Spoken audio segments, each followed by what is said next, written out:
Hello! Yay! Hi ka naman sa... Hello po! Yes! Hello, Alexi! Next up! Go, Maki! And of course, member of Horizon, let's welcome Kyler! Yes! Our main bughaw boy. Yes! We have Kyler here from Horizon. Bam! Congratulations to you guys, and also, syempre, shout out to Zeke Abelio. Oo, So, absent na naman yung isa namin classmate. Si Zeke kasi nasa Cebu siya, so he couldn't fly here. But he will be here in spirit, in truth. yes, in spirit and in truth. Wag na lang, diba? Wag na lang.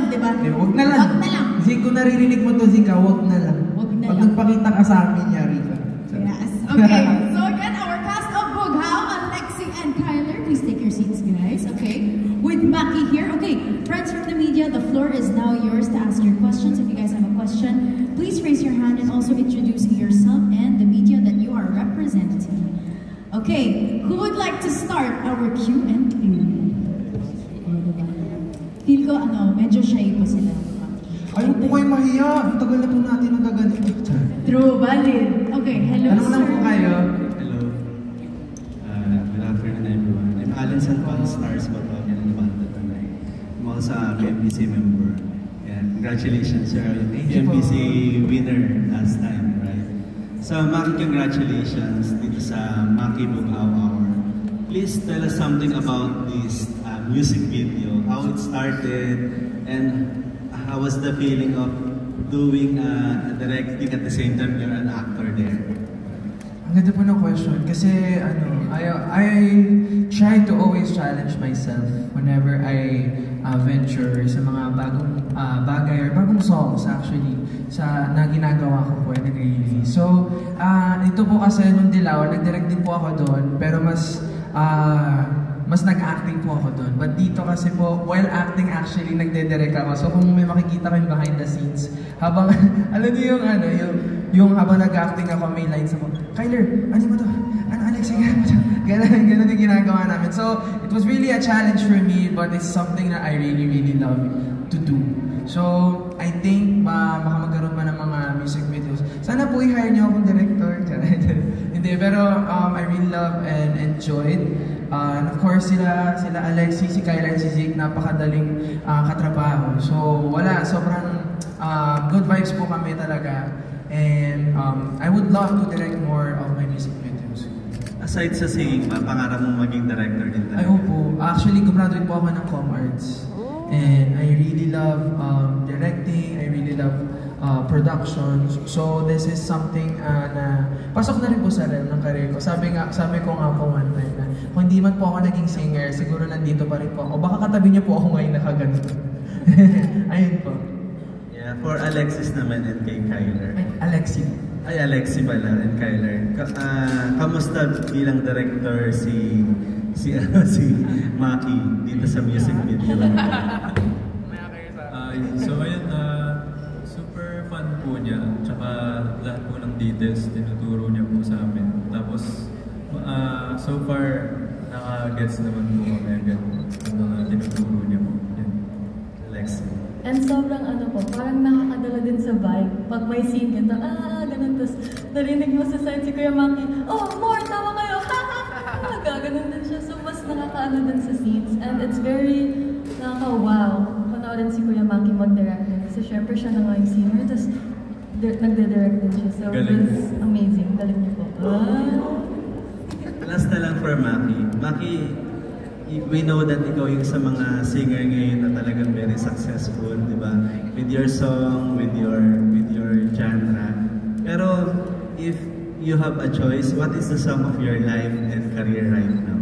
Ano po? Sorry. What is the song of your...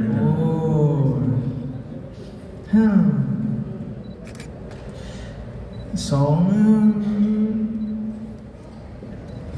siguro po Simple by Joan. It's a song about reminiscing when life was simple. So ako po kasi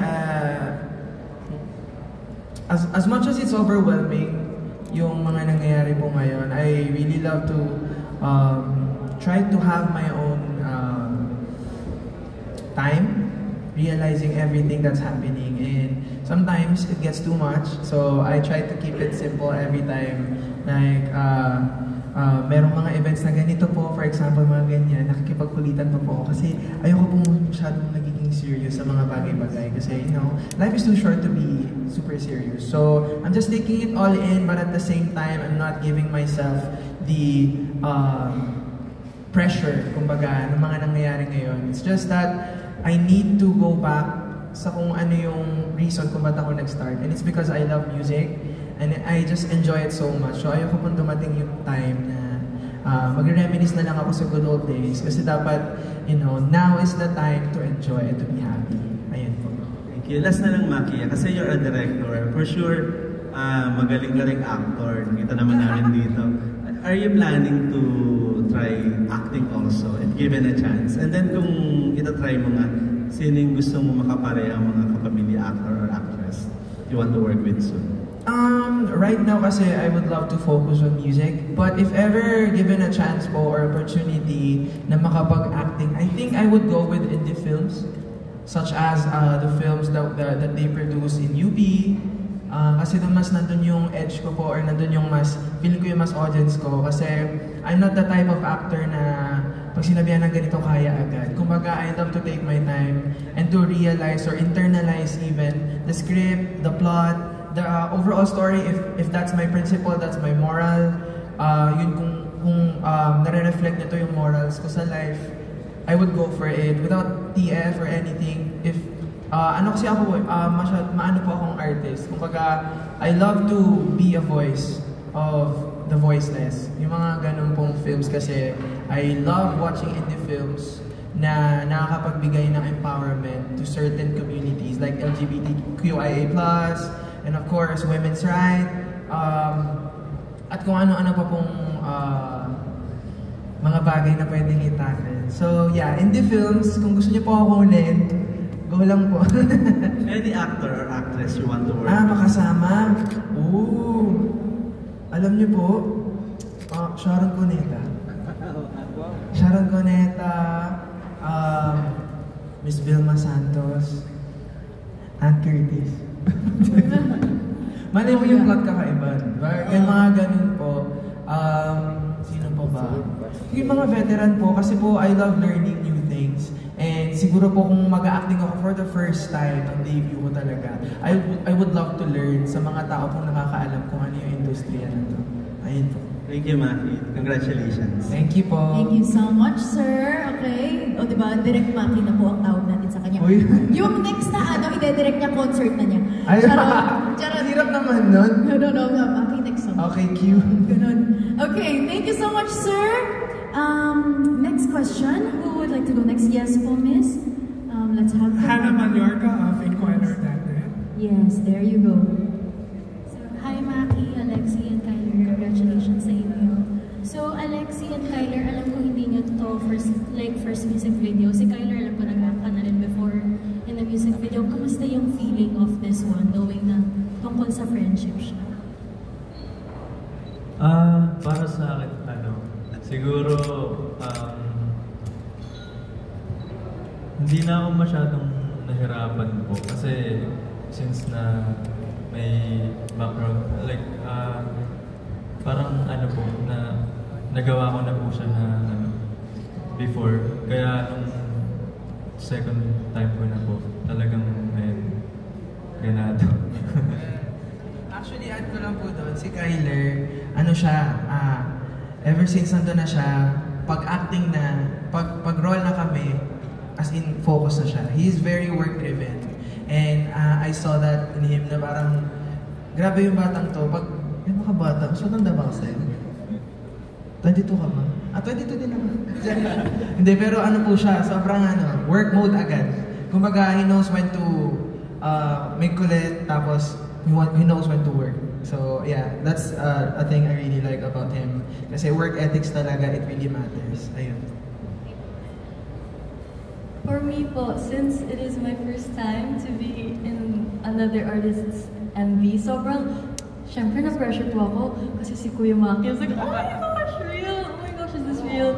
Pero being with them, being with the cast and working with Kuya Maki and his team, sobrang ang gaan niya po sa akin and ang grabe po nila mag-guide and ang good vibes kaya parang nawala yung pressure na. And then, syempre parang nung pinitch pa nila, when they explained to us yung story niya, yung message niya, and it was about friendship, mas lalong dumali yung parang yung process and yung job niya. Kasi I feel very connected to friendship and one of my big support systems siya. So, I love that song talaga. Thank you, Kuya Maki. Can you share any memorable moments while filming? Kahit sino sa inyo. Ikaw, may naalala ka ba, bro? Siguro yung ano po, naglaro po kami sa mga, sa mga tuloy. Dun sa ano po, sa, tawag doon, Dalampasigan ba yun? Sa beach po, yun. Dun po, nagharot-harutan po kami, dun nagwasik-wasik na siya. Para po kami nag-bakasyon. Para po kami nag-outing lang ganun. Which reflects talaga, di ba? Same din, yung water, syempre. But there was another one, nung scene na parang nasa tricycle kami, gano'n. So nag-walk kami sa road. Tapos may mga paro-paro, may mga butterflies. Tapos naglaland talaga sila sa amin, sa whole team. Tapos parang, wow, ang brave ng mga butterflies. Di sila takot sa tao. And mas nakaka-good vibes, like, whoa, bakit? Ayun po. So, last na lang for me, Maki. So, di ba syempre, huli mong songs is Dilaw and then Namumula, it's about love. Why did you choose to focus on friendship sa Bughaw? Okay. So, as you can see, the concept of the music video is about friendship, but also it talks a lot about being there for another person. And that's a love that everyone needs. And I think yung Dilaw, it talked about self-love, which is yung kay Maloy sa last part na she learned how to love herself. And sa Namumula naman, it talks about a super passionate love na sobra-sobra to the point na masasagasaan ka, na mabibilayan ka, masusugatan ka.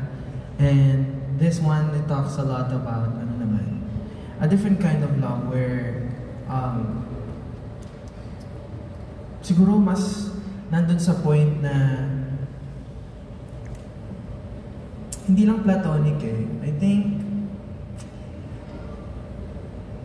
it talks a lot about yung love na nakukuha natin from people na alam natin na magsistay forever. And I think it speaks a lot about blue, the Bughaw color. Kasi alam niyo yung feeling na kahit mag-college na kayo ng mga high school friends mo, mag-work na kayo, you still look at the same sky, the same blue sky. And whenever you gather, whenever you see each other again, it's still the same. So, para sa akin, ganun po yung parang feeling na gusto ko pong i-incorporate or gusto namin i-incorporate yung message po ng mismong song and ng mismong music video. And there is a lot to unpack actually sa music video na yan that I really don't like to tell in detail kasi I want people to interpret kung ano yung nakikita nila from that music video na sana good thing. Kumbaga, matouch yung heart nila in a different way as Dilaw and Namumula. Thank you sa inyong tatlo. Congratulations. Thank you po. Thank you. Thank you so much, Ms. Hannah. Okay. Yes, to help me out with our question and answer we have here. Yes, sir, to help me out as well. Thank you, Ayana. Our next question will come from Jenna De Vera of Manila Concert Junkies. Hello, first of all, congratulations for the music video. Thank you. Sobrang ganda niya. I can feel like people are gonna make wallpapers out of it. We're dedicated to the red. We love wallpapers. Yes. First question lang, anyone can answer. So, how did this casting come about? Like, what was the process of like having this very youthful, very young cast members in the music video? I think ako lang atong sasagutin. Okay. So, ako talaga po, I really love making stories out of people na alam kung kaya nilang gawin yun. And based on their appearance also and their vibe, na as a person talaga, not only in social media but as a person, na alam kong may incorporate nila yung characters na ginawa namin for them. So I picked them, ex-member ng YGIG, Alexi, and also si Kyler from Horizon, and then si Zeke Abella. Actually kami ni Zeke, we're really good friends but we never met each other na as friends talaga. So naging close kami on social media. And ako po, personally, nakita ko agad kay Zeke na he's the kind of friend na gusto kong ma-represent sa music video ng Bughaw. Since we all have that friend na laging funny, you know. Siya yung laging masaya, but at the end of the day, meron siyang sariling, he has his own fair share moments of sadness. And I would love to talk more about people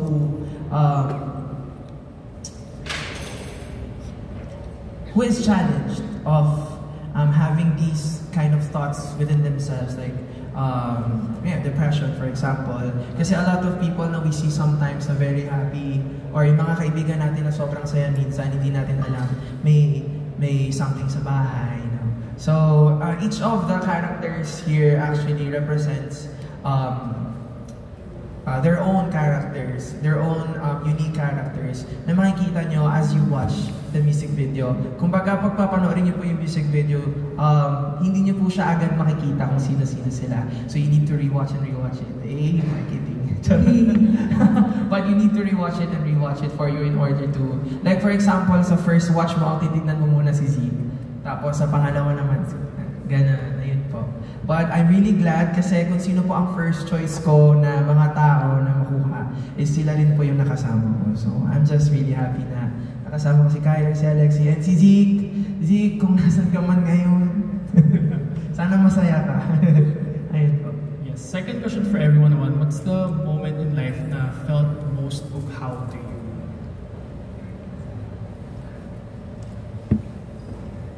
Miss you. For me po, it would be when I was in high school. Because as I said kanina, friendship means a lot to me. And kahit na pag naririnig ko yung song ni Kuya Maki, yung moments na yun yung naalala ko. And it's just like when life back then in our youth was so simple. Yung isip natin that time parang, ang laki ng problema. Pero now it's like, oh, I want to go back to those moments na parang, enjoy lang kayo with your friends, you're sharing your problems, there's no judgment, there's no pressures from the outside. Kayo-kayo lang in your own circle. And so Bughaw, yun po. Sa akin naman is siguro yung mga panahong bata pa ako. Kasi yun nga, katulad nga nung sabi ni Alexis, walang iniisip na problema, ayun, masaya ka lang naglalaro, tsaka nag-e-enjoy ka sa mga bawat ginagawa mo. Ayun. Okay na po. Right, thank you, Sir Jello. Okay, next up we have John Roger, where he's out of the Queen Darla. Hi, ma'am. Hi, everyone. Hello po. Hello po. Actually, natanong na yung questions ko. But siguro, other question na lang. I was curious kasi yung necklace, actually I have mine, plays an integral role sa music video, especially sa cover song. Yes. Can you share more? What's the representation? Okay. I love that question. Di ba inabusan ka po nila, pero mas maganda yung charot. Diyan ka lang po. Pero actually, ito, very particular ako with the elements we put sa music video since it creates personality, it creates a story within a story. So, ito pong trinket na to, it reminded me of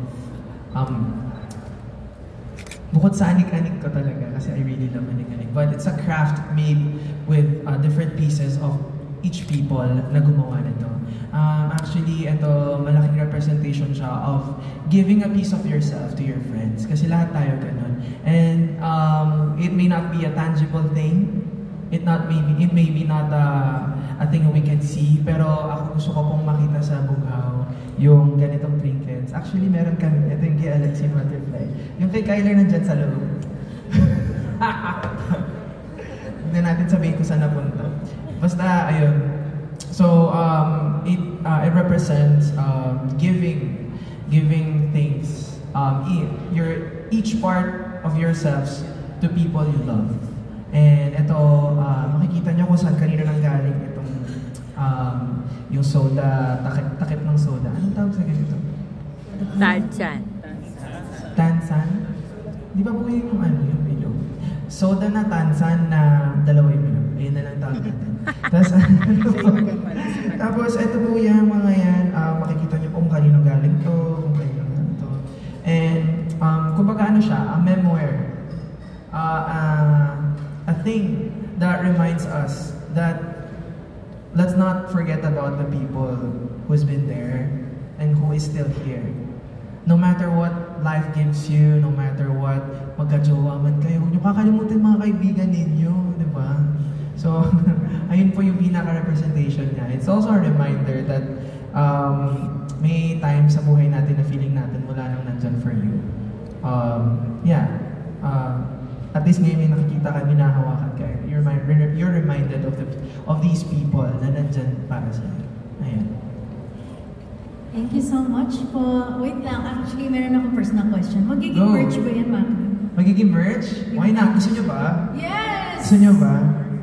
Madali lang to. Joke lang. Medyo mahirap siyang gawin. But I think, yeah, we could push a merch na ganito, and ang maganda dyan is, feeling ko, ang magandang mangyayari dito is a thing you can do with your friends. Siguro gano'n, di ba? Tapos parang kunyari may bracelet ka ganito, sisirain mo yan, tapos nalagay mo yung mga certain elements so that you can, di ba, you share a bond sa friends mo. And then you can remember those old days. Yes, exactly. O di ba guys, watch out for DIY Maki merch. Yes, experience. More bonding and experience with friends. Okay, thank you so much, sir. Next now we have Hans Corbanillo of Mix Global. Hello, Maki. Hello po. For Maki, we know you love Anik-Anik, so have you ever kept an Anik-Anik that reminds you of a specific song? Like anything Anik-Anik? Yes. A specific song of mine or iba? Of yours. Mine? Like for example, we know na whenever you perform on stage, you have something with you, like yung parang a plushie, ganon. So do you have any specific Anik-Anik that you relate to a certain song? Ooh.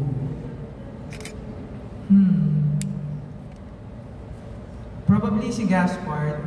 Yung Anik-Anik ko na kulay black siya na parang, actually hindi ko alam kung anong creature siya. But pag sinerch nyo si Gaspard and Lisa, ano yun, makikita nyo yun. But it reminds me of the song Dilaw. Kasi yun yung dinala kong plushie kasama si Maloy. Kasi yung plushie, nalimutan ko yung name, ano nga ba yun?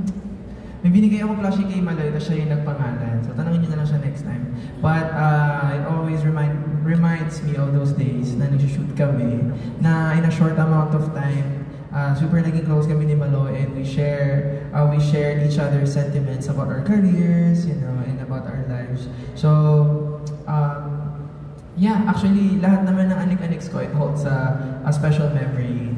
Kaya din talaga pinush ko din to, kasi it talks a lot about my branding, it talks a lot about my obsession, love and adoration sa mga ganitong mga bagay, kasi it reminds you of something, diba? And it keeps you sane. So, ayan po.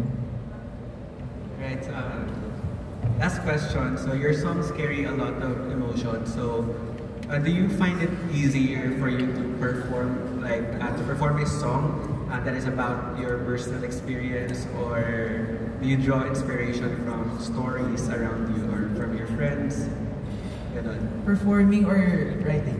Performing and writing. Performing and writing. Well, ako, writing kasi, sa akin ngayon, I'm exploring po na to write something out of the experiences of the people na nakapaligid sa akin. And right now, it's working. I think it's working. Na gumagawa na ako ng mga kanta na based off experiences of my sister, yung mga friends ko, ganyan.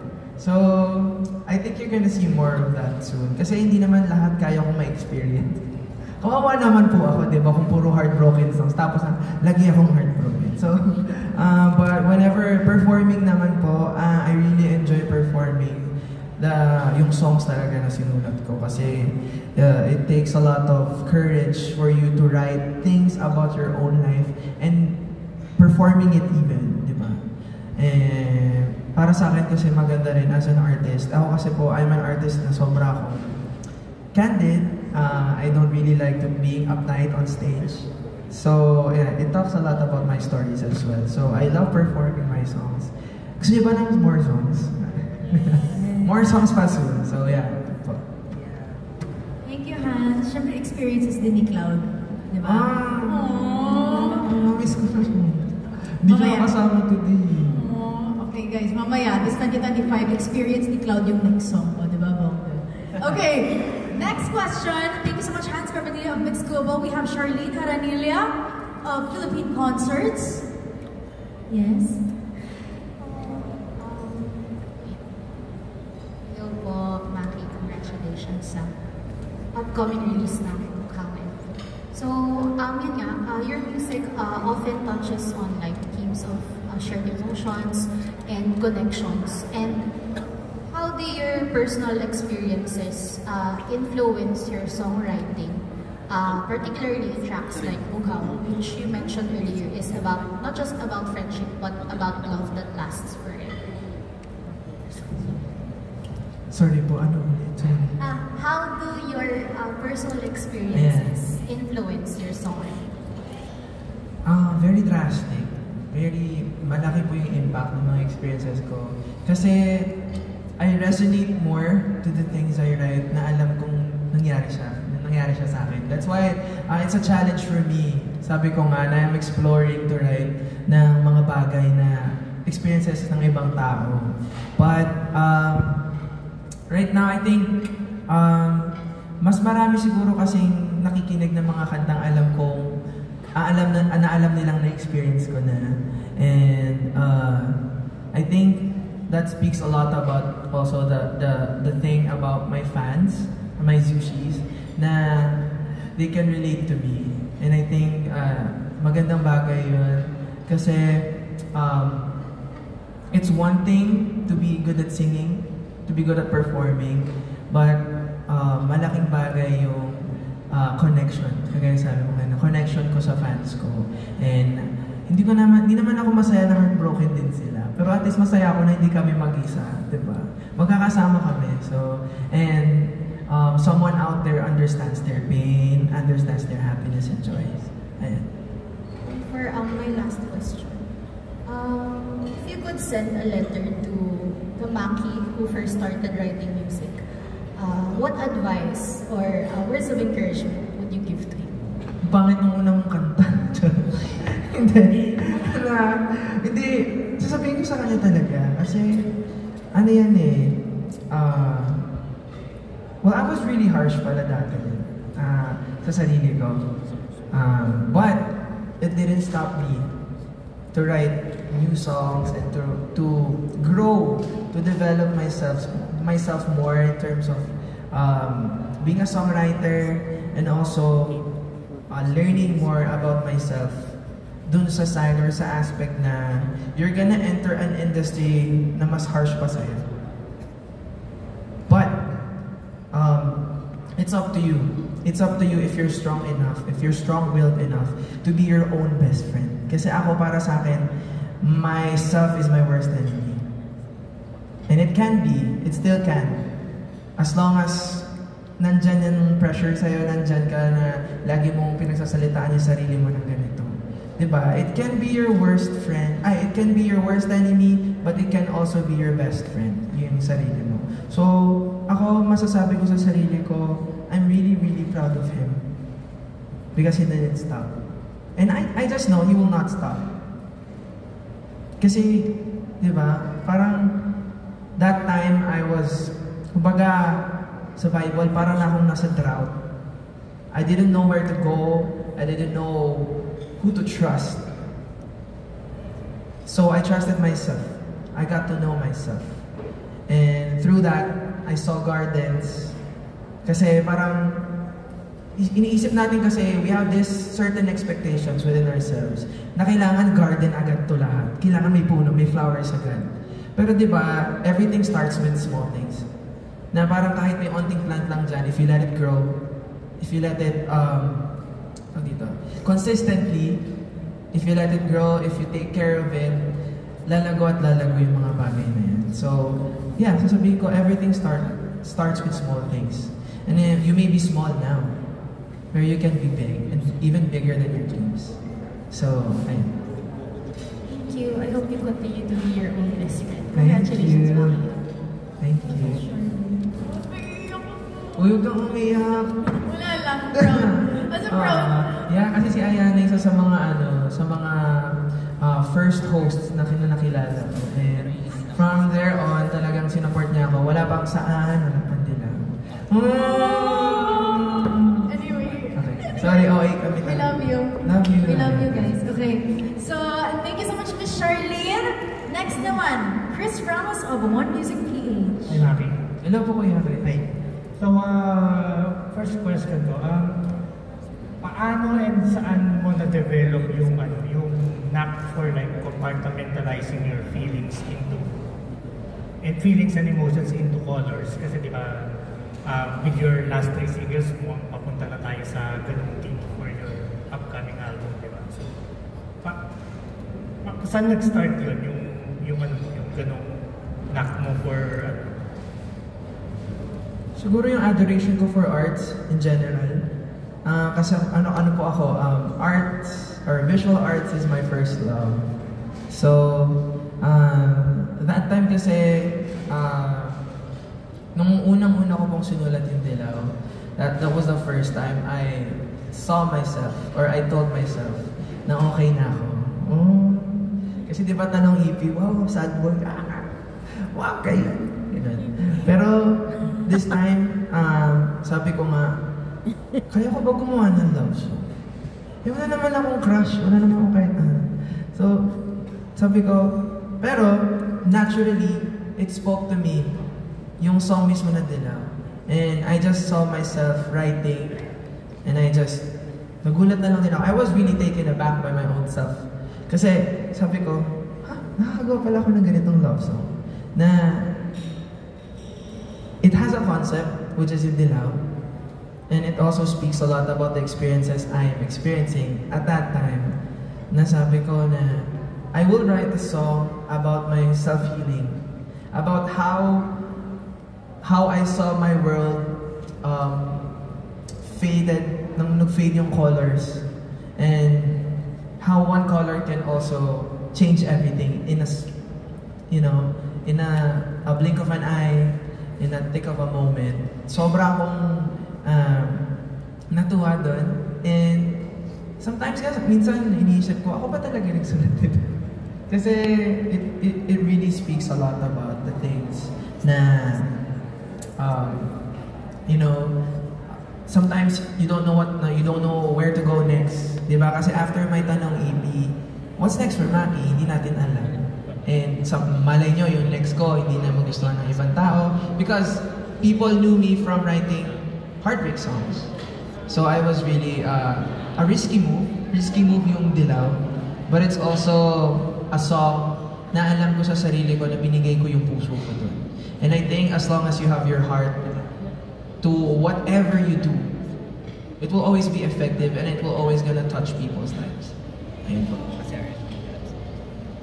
Tsaka, describe mo naman sa amin kung gaano ka-extensive yung collection mo ng anik-anik. Tapos, introduce mo naman kami sa mga iba pang jewels dun sa collection mo, aside from Gaspard, di ba? Yeah. Sorry, ano po yung extensive about? Yung gaano karami yung na-collect mo na anik-anik. Tapos, sino yung mga sino ba yung mga jewels ng collection mo? Yes. Naka-favorites mo? Actually po, buong kwarto ko na punong-puno ng anik-anik and plushie, which I love. Alam niyo po ba yan? If you guys know about the movie House Moving Castle. I really love that film. And kung nakita niyo yung room doon ni Howl, medyo ganun na yung kwarto ko. And I really love it. I really love it. Kasi you know when to expand. Oh? Malaman natin ito, kailangan mas maraming lalagyan. Diba? Kasi mas marami pang magbibigay. Diba? Kasi kung wala ng space, wala na makakakuha. Hindi ka na makakakuha. So, I really love it. Anyway, siguro mga top favorites ko. Actually, wait, speaking of Anik-Aniks, wait, bibigay muna ako sa mga kasama ko na dito. Yes! Ang gastos. Bibigay ako sa kanila. Surprise ko ito po sa kanila. Okay, wait lang. Nino to. Sobrang OA. Okay, so here. Okay. Okay. This one is, kasi mahilig po talaga ako sa Hirono. Kahit dati pa po nung wala akong budget, nag-iipon po ako para sa Hirono. So, ito po, it's a customized made for my Bughaw Blue Imida Tropa. This one's for Alexis. You unbox it. Ito yung mga look namin dun sa Bughaw MD. Okay, Alexis, can we see? Go. Okay, go. Yeah! O, diba? May anik-anik din yung buhok niya. Pakita niyo sa kanila. So cute! Yes. Ayan siya. Tapos ito, ito yung sa'yo. Okay, go bukas. Okay, go Kyler. Mawawala yan, ah. Bato. Oh, so cute yun na! So cute! Yeah! Cute na ako. Yeah, this one's Kyler. Ayan. Si Zig, hindi niya na makukuha yung kanya kasi charot. Ito po yung akin.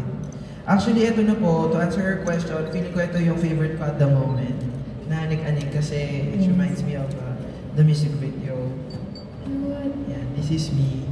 Actually, sinabi nga po nila, kamukha ko daw lahat ng Hirono. Pero feeling ko ito yung pinakakamukha. Ayan. Wow. Yeah. Dapat pinigit mo rin sila ng bag. Ha? Ayun, ganito, no? Oh, sige. Bigyan ko kayo. Diba nag-demand? Ayan, sa ito po.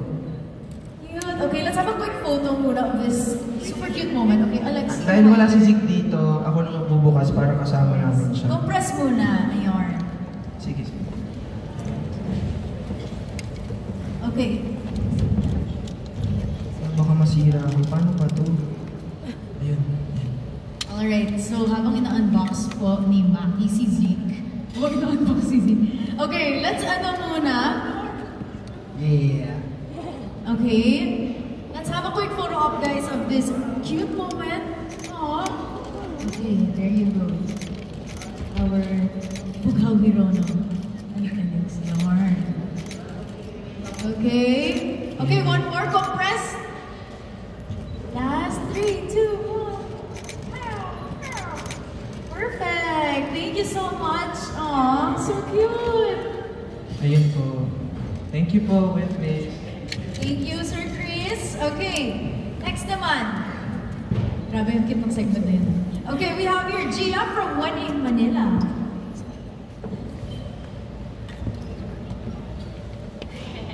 Ayan, dyan ang siya. Game po. Hello, good evening. So, Hello po. I hope you're having a great night. So, ang question ko is, we all know na yung Dilaw, it's about self-love, then yung Namumula is about unrequited love or red flags. Then yung Bughaw is about, yung sinabi mo kanina, about friendships or love that lasts forever. So, among those three songs, can you rank them kung ano yung pinakamadali, pinakamahirap na isulat or i-conceptualize? Well, each of the songs have their own fair share of difficulties when it comes to the process, the songwriting. But I think one of the easiest songs I've ever written in my life would be Dilaw. It's a song that resonated with me naturally. I think I wrote Dilaw kasi natapos ko siya around an hour, like yung concept and all. And sabi ko sa sarili ko, wow, this is a good song. And Namumula, para sa akin, siya yung pinaka-fun na gawin kasi I wrote Namumula in front of a TikTok live. So, As in, nag-uusap lang kami ng mga fans ko about certain things, about red flags. And then sabi ko, why not incorporate ko din? Kasi red is a color.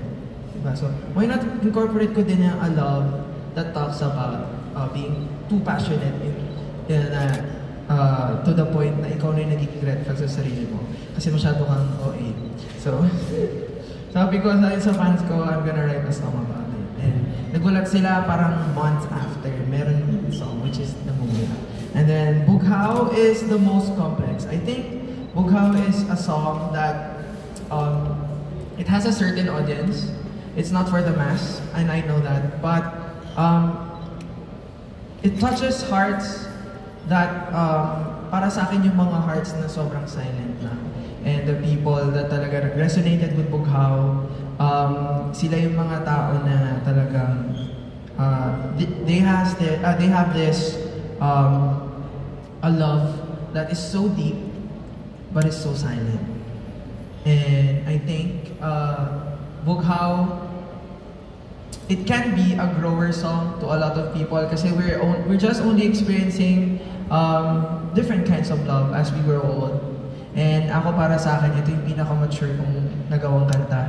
It's a song na talagang hindi lang siya, it's not just about reminiscing, it's not just about recreating or going back to memory lane. It talks a lot about longevity, a love that lasts forever, sabi ko nga kanina. Kasi we may grow old, mapalitan natin mga jowa natin, mapalitan natin yung mga, or even our pets, you know. But this kind of love, the Bughaw love that I'm really talking about, is a love na you share with your friends, or the platonic even, yung parang alam mo sa sarili mo na kahit matanda na kayo, nagiinuman pa din kayo, you know, yung na-experience yung different aspects of life as you grow old, and you know that this person is your blue. Because he or she or it is still here. Diba? So, last question, since in a way naman, para lahat tayo dito are artists or creatives in our own way. So, since maraming time or energy yung naaano sa'yo whenever you write or perform, how do you deal with burnout? Burnout by Sugar Free. Okay.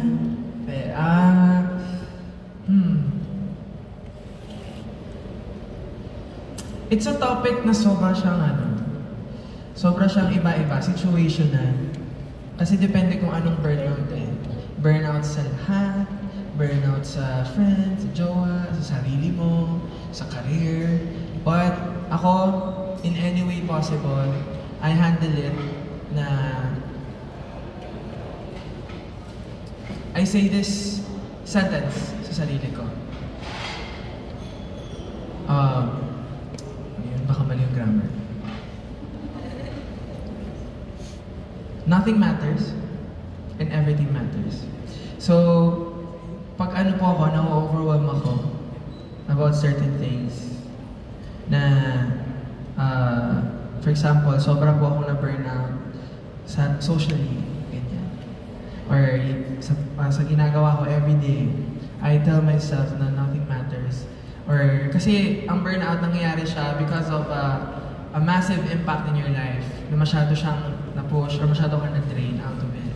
And whenever I tell myself na nothing matters, doon ako mas nagiging kalmado.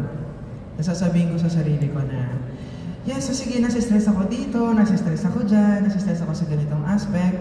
Pero at the end of the day, we're all gonna die. At the end of the day, diba? May mga times talaga sa life natin na masyado tayo nagiging gigil sa mga bagay na we're forgetting to enjoy the now. And for me, ganun. And of course, the right amount of pahinga.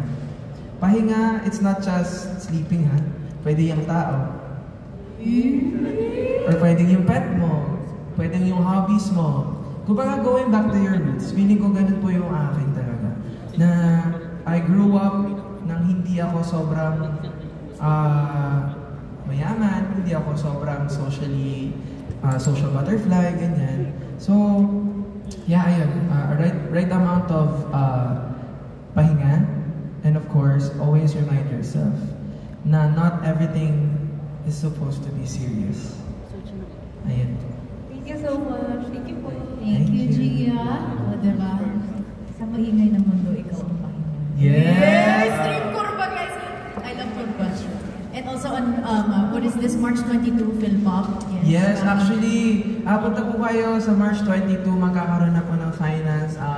Himig Handog, Philpop, collaboration. So, lahat po kaming mga interpreters and songwriters will be there.